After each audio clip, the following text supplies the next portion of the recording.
함께 제목 읽겠습니다. 시작. 얼마나 지혜를 원하십니까? 우리 다음 말씀 한번 읽겠습니다. 역대하 1장 11절에서 12절 읽겠습니다. 시작. 하나님이 솔로몬에게 이르시되 이런 마음이 내게 있어서 부나 재물이나 영광이나 원수의 생명을 멸하기를 구하지 아니하며 장수도 구하지 아니하고 오직 내가 내게 다스리게 한 내 백성을 재판하기 위하여 지혜와 지식을 구하였으니 그러므로 내가 내게 지혜와 지식을 주고 부와 재물과 영광도 주리니 내 전의 왕들도 이런 일이 없거니와 내 후에도 이런 일이 없으리라 하시니라. 아멘. 세계적인 재정 전문가죠. 존 아반지니가 이렇게 말했습니다. 세상의 돈을 다 모아서 세상의 그 인구수대로 정확히 분배하면 1인당 1,000만 불, 즉 120억 원 정도씩 분배된다. 놀랍지 않습니까? 다시 말해서 여러분, 세상에 돈이 부족한 게 아닙니다. 돈은 엄청나게 많은 겁니다. 근데 그는 이렇게 말합니다. 그러나 그렇게 돈을 똑같이 분배하고 3년이 지나면 돈을 분배하기 이전에 가난했던 사람들은 동일하게 가난해질 것이고 돈이 분배되기 이전에 부유했던 사람들은 동일하게 부유하게 될 것이다. 그래서 이렇게 말합니다. 결정적인 차이는 돈에 있는 것이 아니다. 결정적인 차이는 멘탈리티에 있다. 이렇게 얘기했습니다. 토마스 제퍼슨이 이렇게 말했습니다. 그 무엇도 올바른 마음의 태도를 지닌 사람의 성공을 막을 수 없고 이 세상의 그 무엇도 잘못된 마음의 태도를 가진 사람을 도울 수는 없다. 사랑하는 성도 여러분, 성공을 원하십니까?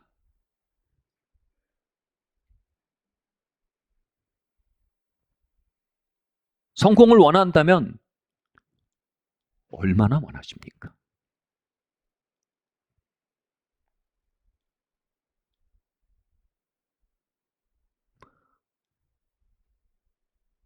그 성공의 열쇠가 멘탈리티, 즉 마음의 변화와 바른 삶의 태도에 달려 있음을 믿으셔야 합니다.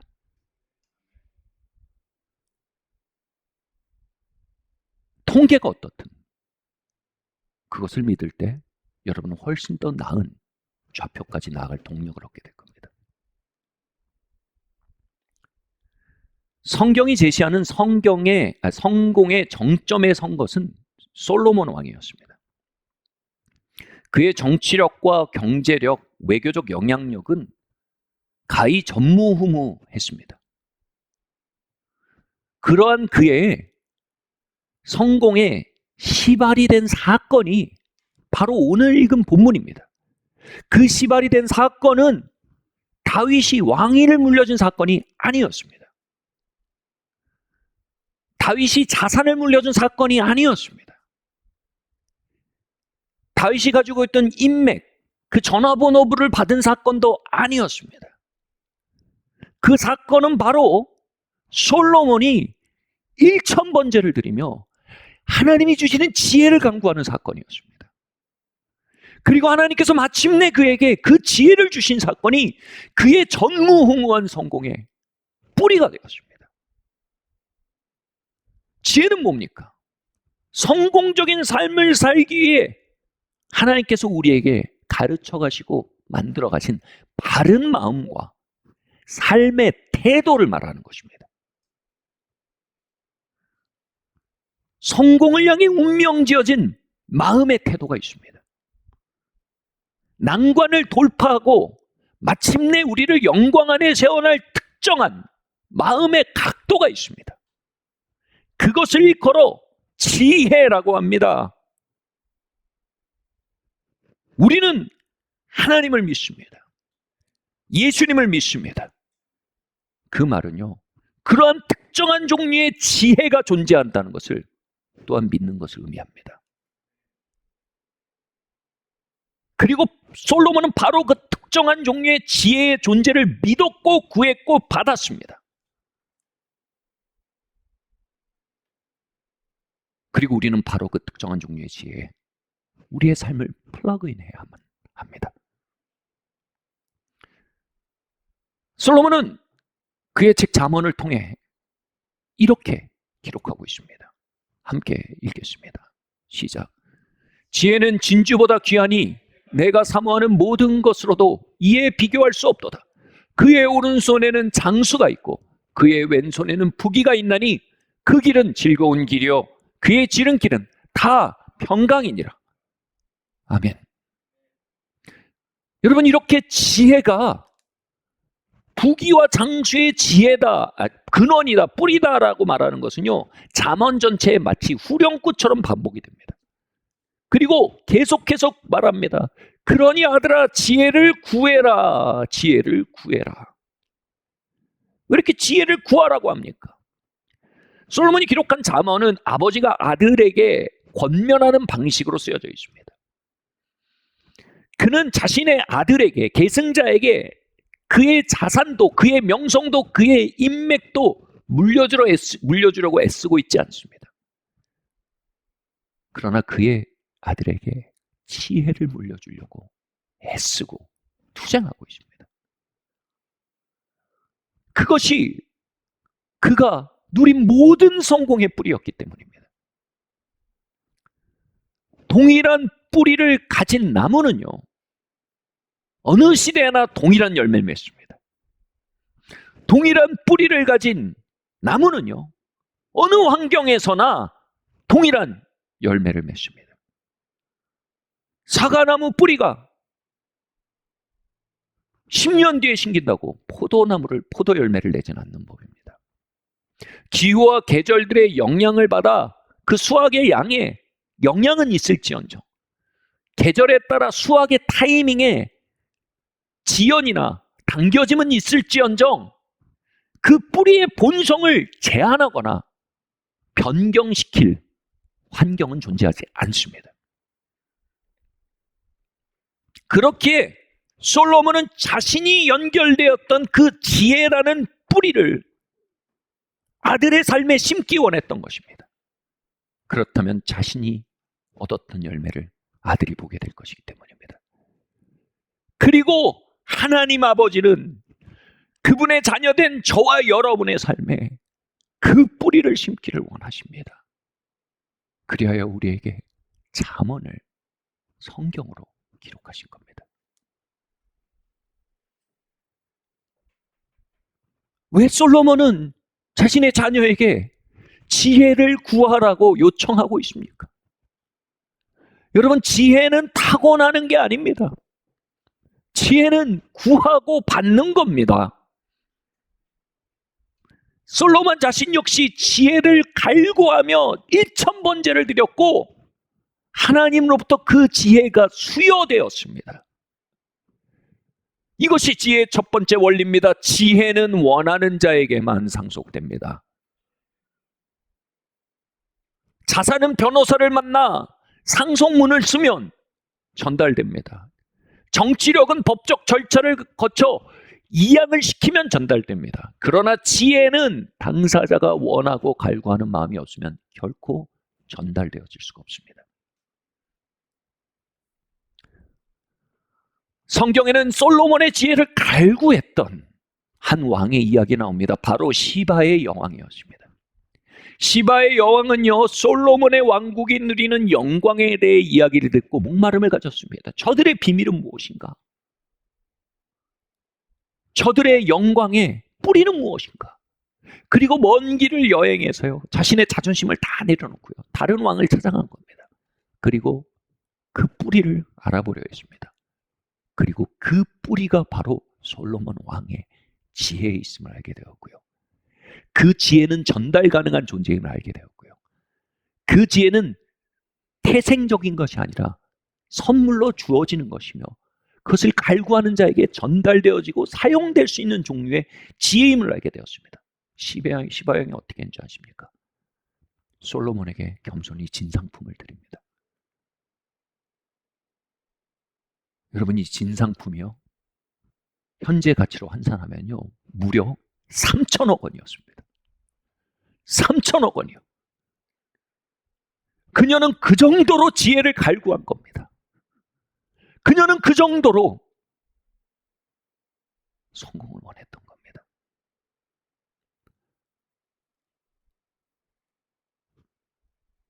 여러분, 모두가 지혜를 원합니다.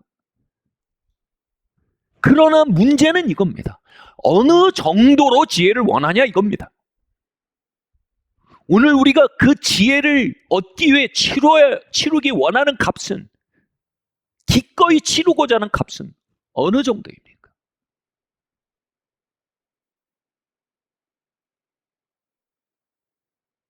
그 값은 이것입니다. 바로 변화를 향해 준비된 마음입니다.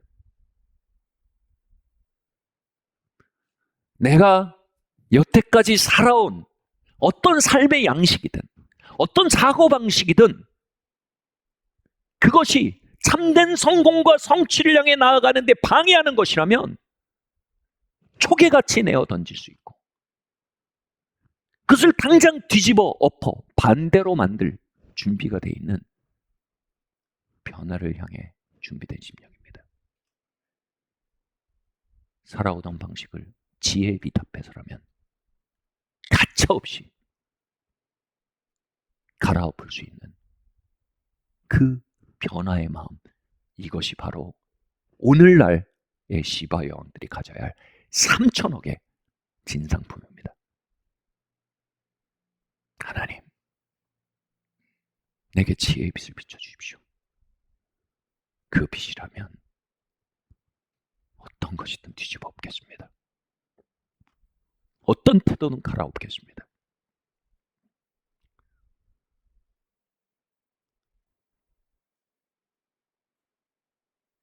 누가 이러한 마음을 가질 수 있겠습니까? 누가 변화라는 값을 기꺼이 치르고 나아가면서까지 내게 지혜를 주십시오라고 말할 수 있겠습니까? 어떻게 그러한 종류의 열정을 가질 수 있겠습니까? 여러분, 그걸 얻을 수 있는 자리가 있습니다. 그걸 얻는 사람들이 있습니다. 그건 이겁니다. 그들은요, 충분히 실패해 본 사람들입니다. 충분히 실패한 사람들입니다. 실패는요, 우리 안에 지혜에 대한 갈증을 증가시킵니다. 마치 여러분, 소금을 왕창 먹으면요, 물을 향해서 갈증이 일어나듯이요, 실패를 꾸역꾸역 먹으면요, 지혜에 대한 목마름이요, 현저하게 강화됩니다. 여러분, 소금도요, 적당히 먹으면 짠데요, 진짜 왕소금 이렇게 드셔봤나요?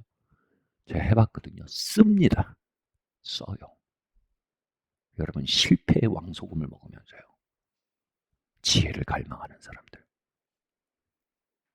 여러분, 이 사람들은요, 지혜를 향해 값을 치를 준비가 되어 있는 최고의 후보자들입니다.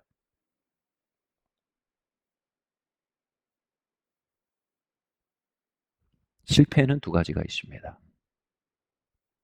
한 가지는 물리적인 실패입니다. 실제적으로 재정이 파탄나는 겁니다. 실제적으로 사회적 커리어가 망가지는 겁니다. 도모하던 일이 바그라지는 것입니다. 생각했던 길에서 완전히 낙마하는 것입니다.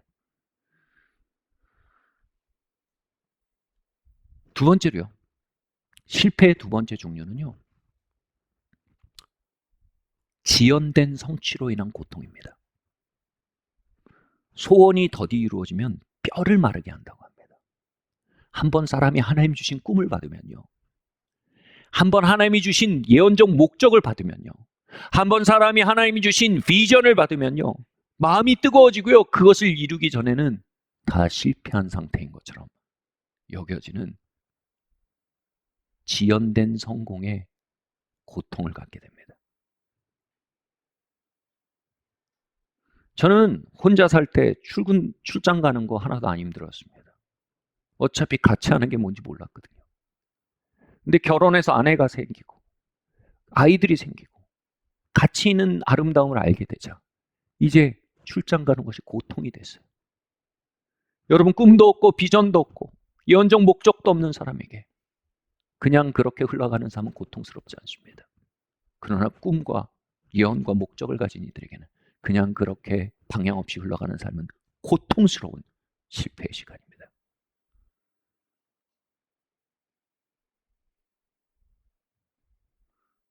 어떤 종류의 실패를 안고 있든 하나님은 그 실패의 왕소금 속에 우리 안에 시바 여왕의 3천억을 준비하고 계십니다. 바로 변화에 대한 갈망입니다. 나를 뒤집어 엎을 만큼 나는 성공을 원합니다. 내가 익숙한 모든 것을 새롭게 할 만큼 나는 성공을 원합니다. 내 습성을 변화시켜 새로운 습성을 매일 연습할 만큼 나는 성공을 원합니다. 성공을 원하는 자는 많아 성공의 값을 치르기까지 성공을 원하는 자는 많지 않습니다. 그렇게 성공을 원하는 자는요, 성공합니다.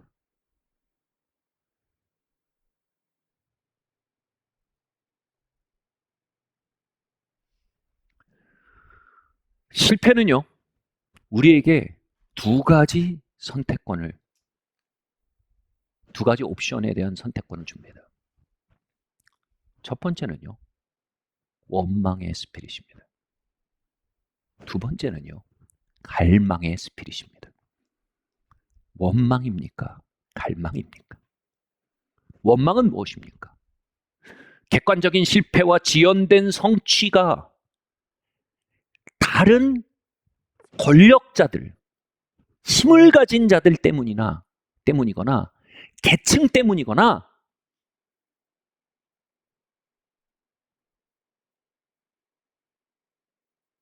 상황 때문이라고 믿는 겁니다. 여기서 말한 권력자는 정치인들을 말하는 것만이 아닙니다. 여기서 말한 권력자는 우리 가정의 권력자이기도 합니다. 나에게 정서적 영향력을 가진 자들이기도 합니다. 이게 원망의 영입니다. 실패의 시간 동안 우리는 원망을 키워갈 수 있습니다. 갈망은 무엇입니까? 갈망은 여기에 있습니다. 실패와 지연된 성취 안에는 뜻이 있다고 믿는 겁니다. 메시지가 있다고 믿는 겁니다. 다시 말해 그 시간은 하나님의 선하신 섭리이고 나를 빚어가시는 학교이다라고 믿는 겁니다. 그래서요, 그 학교에서 주어지고 있는 메시지에 집중하는 겁니다. 그 클래스에서 가르쳐지고 있는 바에 나의 삶의 태도와 마음의 경향을 맞춰가기에 부단히 자신을 와신상담하며 응답해가는 것입니다.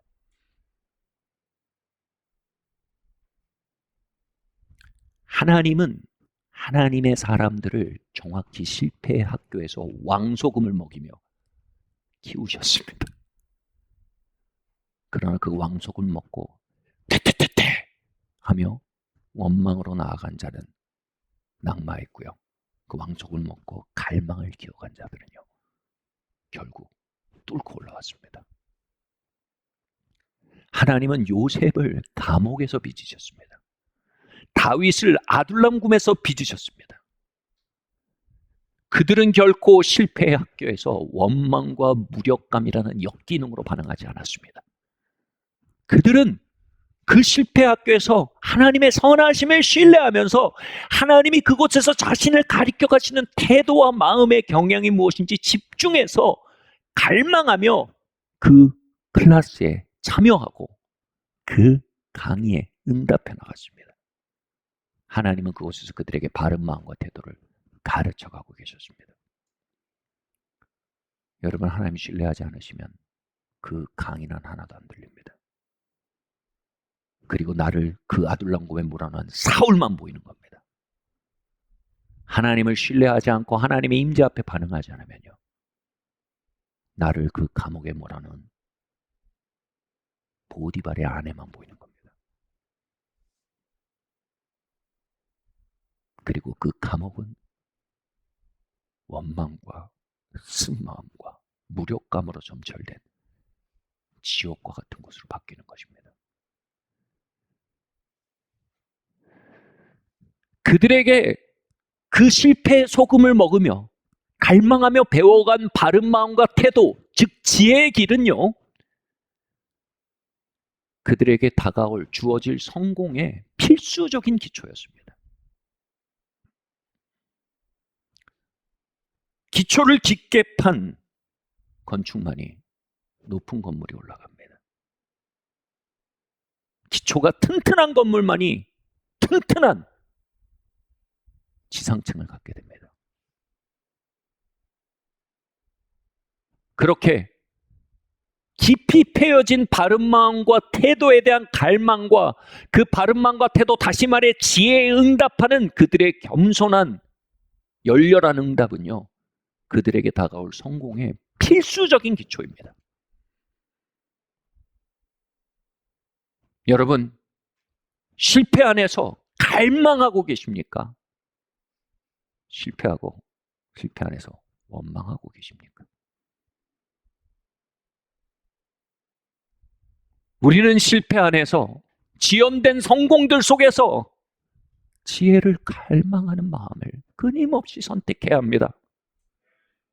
지하 감옥에서 눅눅하게 밀고 들어오는 습기처럼요, 우리의 마음을 눅눅하게 찍어 누르는 원망과 무력감을 매일 아침 벗어내며 하나님을 신뢰하고요, 다시 그분의 강의에 집중하고요, 나를 빚어가신 그분의 손길에 주의를 기울이고요, 그리고 내게 올 미래에 대해 신뢰해야 합니다. 아멘. 아니면 우린 거기서 벗어나올 어떤 단초도 얻지 못하게 됩니다.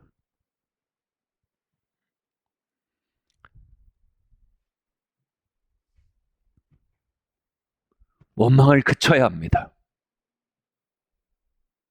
무력감을 몰아내야 합니다. 그리고 갈망을 회복해야 합니다. 끊쳐졌던 하나님의 음성이 회복돼야 합니다. 눈만 감으면 보이는 보디발의 아내에 대한 원망과 잠만 들면 보이는 사울 왕의 표정에 대한 무력감, 여러분, 이걸 벗어버리고요, 이제는 그곳에서 우리를 빚어가시는 선하신 우리 왕의 목소리를 발견해야 합니다. 선한 목자의 음성, 다시 말해 우리를 빚으시는 지혜의 목소리를 발견하고 우리를 그 앞에 응답시켜 나가야 합니다.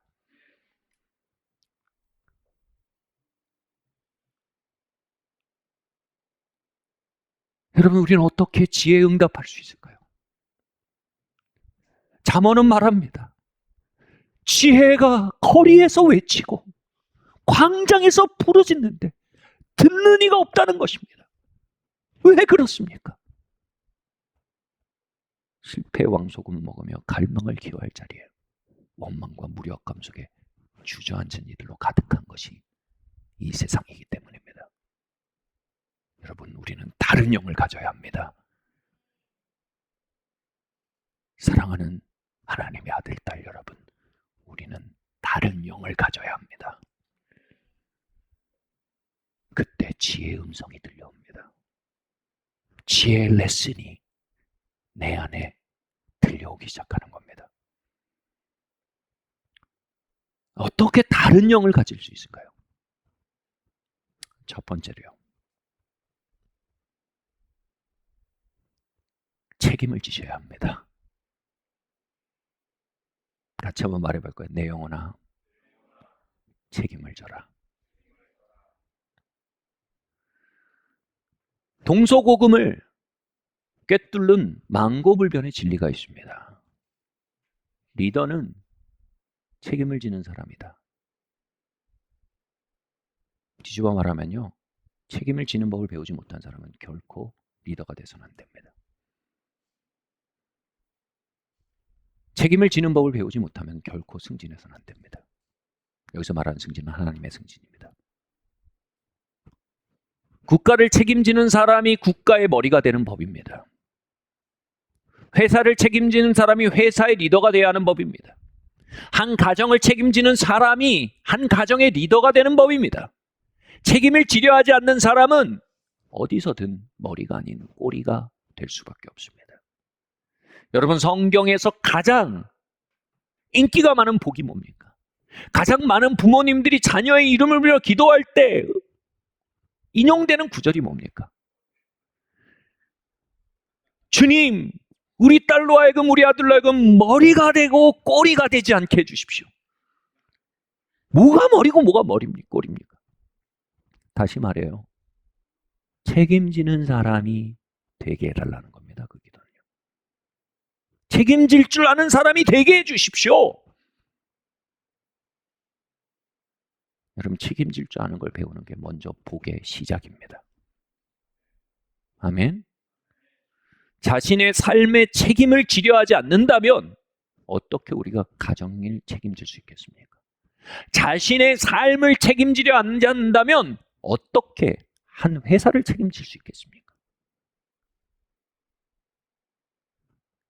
책임은 원치 않고 권리만 원하는 것을 뭐라고 얘기합니까?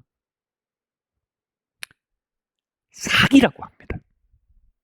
사기입니다, 사기. 우리가 머리가 되기 원한다면요, 우리가 성공을 원한다면요, 우리가 하나님으로부터는 승진을 원한다면요, 우리는 먼저 반드시 책임지는 법을 배워야 합니다. 책임의 학교를 수료해야 합니다. 아멘? 책임지는 법을 배우지 않으며 성공을 원하는 것은요, 사기꾼이 되기를 원하는 겁니다. 하나님은 선하고 의로우시고 우리를 사랑하사 그 기도를 듣지 않으십니다.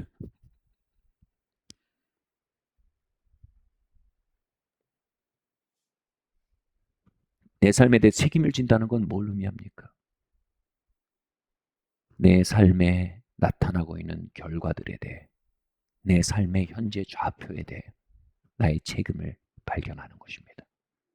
내 책임을 인정하는 것입니다. 나의 오늘이 어제의 마음의 태도와 삶의 경향의 결과임을 전제하기 시작하는 것입니다. 나의 오늘을 어제의 삶의 성적표로 이해하기 시작하는 것입니다. 내 삶에 대한 책임을 회복하는 겁니다.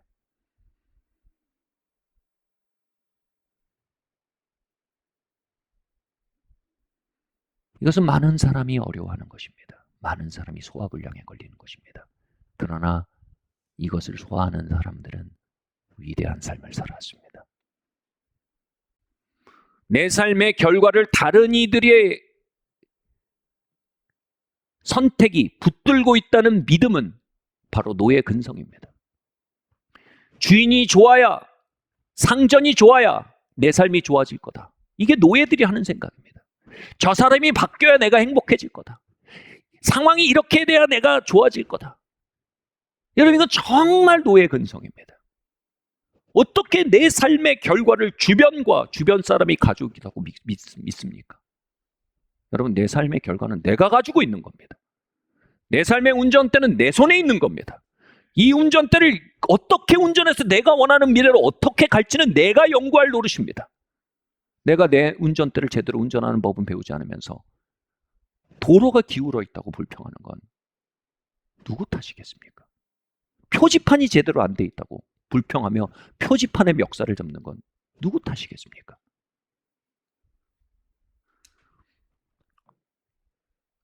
노예 멘탈리티의 반대는 주인의식이 있습니다. 자유자의 의식이 있습니다. 우리는 두려워하는 종의 영을 받지 않고 아들의 영, 즉 상속자의 영, 자유자의 영을 받은 자들입니다. 아멘. 주인의 멘탈리티는 이렇게 말합니다. 내 삶의 결과는 내가 하나님과 함께 만들어가는 것이다. 내 삶의 오늘은 과거에 내가 만든 것이고, 나의 오늘이 마음에 안 든다면 나는 과거와는 다른 오늘로서 운영해 나갈 것이고, 과거와 다른 오늘로서 운영해 나갈 때 오늘과 다른 내일이 만들어질 것이다. 내 삶의 핸들은 내 손에 있다. 여러분, 이게 아들의 영입니다.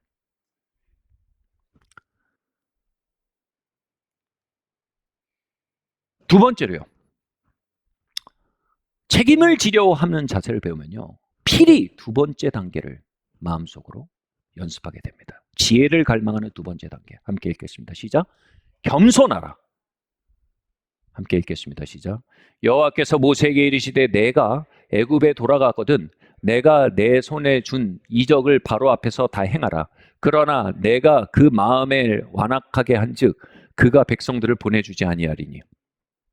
여러분, 이 말씀은요, 신구약을 통틀어서요, 하나님이 인간의 운명과 생사화복을 주관하신다는 결정론에 굉장히 중요한, 섭리론에 굉장히 중요한 단초가 되는 구절입니다. 하나님은 바로의 실패를 운명 지으셨습니다. 바로를 망하도록 결정하셨습니다. 그럼 하나님이 바로를 망하게 하기 위해서 어떻게 하셨는지 한번 봅시다. 천사들에게 바로 인형을 만들어서 바늘로 찔르라고 하지 않으셨습니다. 망해라, 망해라, 망해라. 또는 무슨 이상한 부적을 써가지고 바로의 등에 붙이게 하지 않으셨습니다. 다시 말해, 악연과 악연이 거듭되어 바로가 패망하도록 만드신 게 아닙니다. 그냥 정탈을 날리십니다. 이게 뭐예요? 바로의 마음에 완악함을 주셨습니다. 그럼 끝나는 겁니다. 그 중심에 완악함이 들어오면요, 그의 왕권도 실패로부터 그를 막지 못합니다. 중심에 완악함이 들어오면요, 주변에 놀라운 카운셀러들도요, 그를 실패로부터 막을 수 없습니다. 마음에 완악함이 들어가면요, 어떤 위대한 설교도, 어떤 위대한 사역도, 어떤 섬김도요, 그를 실패로부터 막을 길이 없습니다. 하나님은 바로의 마음에 완악함을 허락하심으로 바로의 삶을 실패로 규정 지으셨습니다. 그런데 이 완악함은요, 도덕적 악이 아닙니다. 이 완악함은 뭐냐면요, 강팍함인데 이건 배우지 못하는 마음입니다. 일단 배우지 않는 마음이 들어오면요, 그 사람 거기까지입니다. 상승곡선이 올라가다가요, 배우지 않는 마음, 배우려 하지 않는 마음이 딱 들어오면요, 딱 거기까지고 그다음부터 내려가는 겁니다. 아무리 환경이 좋아도요, 배우려 하지 않는 고집이 있으면요, 그 사람은 절대로 승리하지 못합니다. 하나님이 운명 지으셨다는 표현까지 나옵니다. 배우지 않는다는 게 뭡니까? 분명히 옳은 거예요. 그리고 더 효율적인 길이에요. 그것이 새벽빛처럼 여명처럼 우리의 삶에 이렇게 보여져요. 그게 뭐예요? 지혜가 말 걸어오는 거예요. 그런데 그 앞에서요, 에고를 쳐드는 겁니다. 자기 의를 내려놓지 않는 겁니다. 자기 살아온 방식이 틀리지 않았다는 겁니다. 내가 알던 바가 맞다는 겁니다. 내가 생각하는 방식이 괜찮다는 겁니다. 바로 자신의 에고가 그 앞에서 상처받는 것을 싸고 도는 겁니다. 여러분, 이런 사람은요, 성공 못합니다. 그리고 파멸을 향해 예정된 사람들입니다. 마지막 말씀입니다. 함께 읽겠습니다. 시작. 내가 자기 일에 능숙한 사람을 보았느냐? 이 사람은 왕 앞에 설 것이요 천한 자 앞에 서지 아니하리라. 아멘. 우리가 하나님이 일으키시는 얄궂은 우연이라는 주권에 대해 멱살을 잡기를 그치고요, 사람들과 환경이라는 요소에 외부적 요인의 멱살을 잡기를 그치고요, 빈손으로요, 겸손과 변화의 두 손으로요, 우리의 길을 걷기 시작하면요, 지혜의 응답에 걸어나가기 시작하면요, 지혜의 허리띠를 붙잡고 지혜와 씨름하며 응답해 나간다면요, 이건 어느 성공 지침서나 자서전에 나오는 얘기가 아니고 성경입니다. 이렇게 말합니다. 자기 일에 능숙해진 자들은요, 왕 앞에 서게 된다. 그들은 천한 자리에 서지 않을 것이다. 여러분, 이걸 믿으라는 겁니다. 그들은 잊혀지지 않습니다. 그들은 도태되지 않습니다. 그들의 가치는 간과되지 않을 겁니다. 시간은 그들을 찾아낼 것입니다. 그 진퉁에 대한 이 시대의 목마름은 반드시 그들을 찾아낼 것입니다. 그 진짜들에 대한 이 사회의 절박한 필요는요, 반드시 그들을 찾아 왕 앞에 세울 것입니다.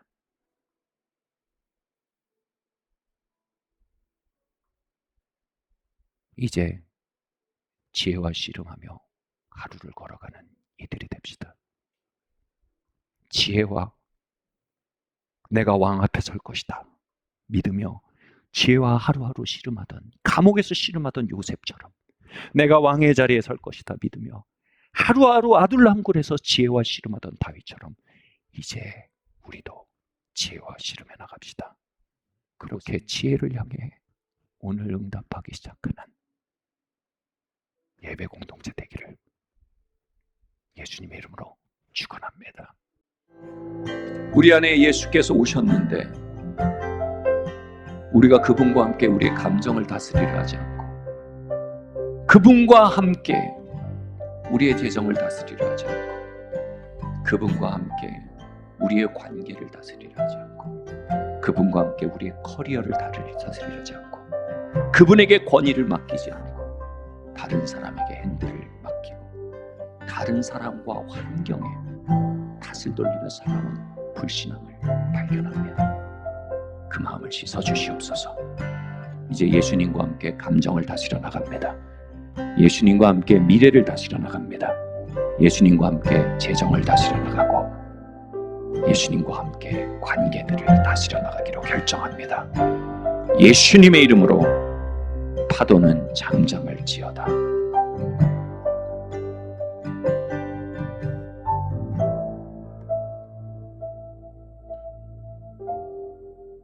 이 모든 말씀 살아계신 예수 그리스도의 이름으로 기도드려